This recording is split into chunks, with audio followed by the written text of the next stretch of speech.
Sarap mong tampalin, ibalibag sa labag, ipatiyang na mangiyak. Madali kang pitasin, kakanta ka kahit di ka pigain. Bigla-bigla kang lalambing, pag nahuli sa akto, malabong di ka mangiyak. Bilib din ako sa kaya mong gawin, lahat minamabuti mong masamain. Makikisali ka sa mga usapin para makapili ka ng iyong bibiktimahin. Tapos ikakwento mo sa kabilang panig, mga narinig mo na kung kani-kanino nang galing baka astig. Ang tingin mo sa iyong inuugali, mag-ingat-ingat ka sa iyong mga sinasabi. At sa mga pinagsasabihan mo, baka akala mo na di umaabot yan sa'kin, yan ang akala mo. Daig mo pa mga tinaguri ang nagbabato. Laki na ng problema kung sarili mo ng problema mo.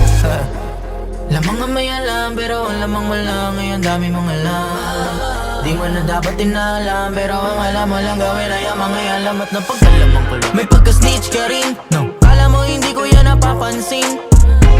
Sarap mong tampalin, ibalibag sa labag, ipatiyang na mangiyak. Madali kang pitasin, kakanta ka kahit di ka pigain.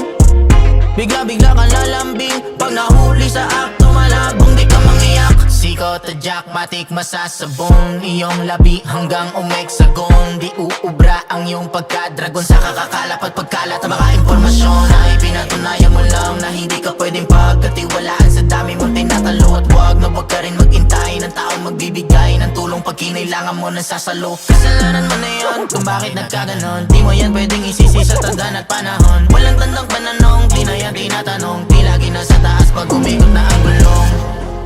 Lamang nga may alam, pero ang lamang mo lang. Ngayon dami mong alam, di mo na dapat tinalam. Pero ang alam mo lang gawin ay ang mga Hoy, ako na to!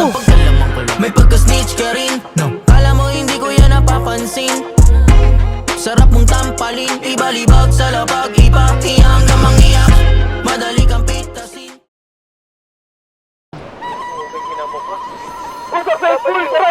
Tapos, gago. Patay ako.